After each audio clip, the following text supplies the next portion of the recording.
कर्नाटक में 13 नवंबर को 3 विधानसभा सीटों के उपचुनाव हो चुके हैं, इसलिए बात उपचुनाव की नहीं करेंगे। लेकिन इन चुनावों में आरोपों प्रत्यारोपों के बीच एक मामला ऐसा रहा जिस पर कांग्रेस ने अब खुद को उलझा लिया है और यहाँ वोटिंग भले हो गई हो, ये मुद्दा अब लंबा चलने वाला है। मामला है वक्फ बोर्ड से जुड़ा हुआ ये कि वक्फ बोर्ड के दावों के आधार पर कर्नाटक सरकार के राजस्व विभाग ने साल भर में करीब 400 से ज्यादा प्रॉपर्टीज को नोटिस भेजे।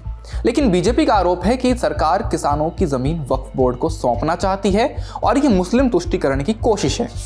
अब ये सिर्फ आरोप रहते तो बात अलग होती, लेकिन सरकार का भी मानना है कि इसमें एक गलती तो हुई है। अब ये गलती क्या है ये आपको हम बताएंगे, साथ ही बताएंगे कि वो ऐतिहासिक गलती क्या है जिसकी वजह से ये पूरा मामला शुरू हुआ। इंडिया टुडे मैगजीन में छपी अजय सुकुमारन की इस स्टोरी के जरिए समझेंगे कि कैसे कर्नाटक में वक्फ की जमीन पर सियासी जलजला आया है।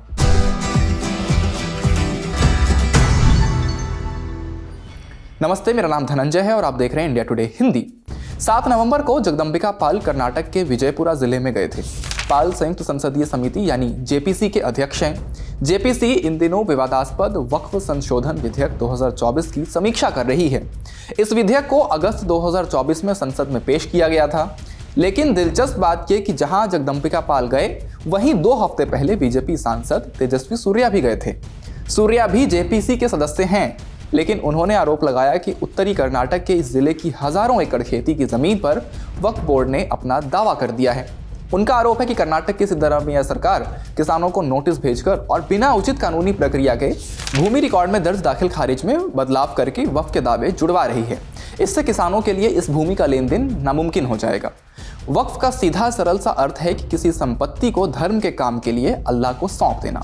25 अक्टूबर को सूर्या ने दावा किया था कि उन्होंने विजयपुरा के होनावाड़ गांव के किसानों से मुलाकात की, जहां की लगभग 1200 एकड़ खेती लायक जमीन पर वक्फ ने अपना दावा ठोका है। कर्नाटक बीजेपी के नेता इसे भूमि जिहाद का नाम दे रहे हैं। उन्होंने सरकार पर मुस्लिम तुष्टीकरण का आरोप लगाया। कर्नाटक के वक्फ मंत्री बीजेड जमीर अहमद खान की ओर से पिछले कुछ महीनों में अलग अलग जिलों में वक्फ अदालतें आयोजित की गईं। इस पर भी तेजस्वी सूर्या का कहना है कि यह केंद्र सरकार के कानून में संशोधन करने से पहले हजारों एकड़ जमीन वक्फ को हस्तांतरित करने की एक चाल है। हालांकि इसका बचाव करते हुए अहमद खान कहते हैं, अदालतें वक्फ संपत्तियों पर अतिक्रमण जैसी शिकायतों को हल करने के लिए आयोजित की गई थी, लेकिन ये बात संज्ञान में आई है कि विजयपुरा जिले के अधिकारियों की ओर से भूल से कुछ नोटिस जारी कर दिए गए थे। विजयपुरा जिले के प्रभारी मंत्री एमबी पाटिल ने बीजेपी के इस दावे को खारिज किया है कि होनवाड़ा गांव में 1200 एकड़ जमीन पर वक्फ दावा कर रहा है। उन्होंने कहा कि इस गांव के किसी भी किसान को कोई नोटिस नहीं मिला और यहां की वक्फ संपत्ति अर्थात कब्रिस्तान और दरगाह केवल 12 एकड़ में फैली हुई है।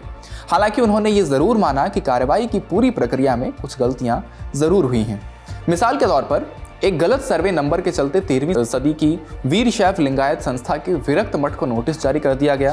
उसी तरह बिना उचित नोटिस जारी किए 41 संपत्तियों का दाखिल खारिज रिकॉर्ड हिंदी में दर्ज कर लिया गया। पाटिल ये भरोसा भी दिलाते हैं कि किसानों की 1 इंच भी जमीन वक्फ में नहीं जाएगी। पिछले 50 सालों में वक्फ के रूप में रजिस्टर्ड संपत्तियों को वेरीफाई करने के लिए एक जिला टास्क फोर्स का गठन किया गया है। ये टास्क फोर्स क्यों बनाना पड़ा? क्योंकि ये एक ऐतिहासिक गलती को सुधारने की कोशिश है। दरअसल कर्नाटक ने सबसे पहले 1974 में वक्फ संपत्तियों का सर्वे किया और इन्हें नोटिफाई किया, लेकिन रिकॉर्ड में वक्फ स्वामित्व को दर्ज करने की प्रक्रिया अमल में नहीं लाई गई। इस बीच वक्फ के रूप में लैंड एंड चैरिटेबल ग्रांट से जुड़े हुए इनाम उन्मूलन कानूनों और कर्नाटक भूमि सुधार अधिनियम 1974 के तहत जमीन पुनर्वितरण की प्रक्रिया में बड़े बदलाव हुए और जमीन का मालिकाना हक उसे जोतने वालों को दे दिया गया। जमीर अहमद खान के अनुसार कर्नाटक में वक्फ की 1,12,000 एकड़ जमीन में से लगभग 75,000 एकड़ जमीन इन 2 कानूनों के जरिए जोतने वालों को सौंप दी गई और एक बड़े हिस्से पर अतिक्रमण हो गया। इसका नतीजा ये हुआ कि वर्तमान में वक्फ बोर्ड केवल 23,860 एकड़ जमीन का प्रबंधन कर रहा है। कुल 47,470 वक्फ संपत्तियों की देखरेख कर्नाटक राज्य औकाफ बोर्ड की ओर से की जा रही है, जो अतिक्रमण का शिकार हो चुकी जमीन पर अपना कब्जा फिर से हासिल करने के लिए कई मुकदमे लड़ रहा है।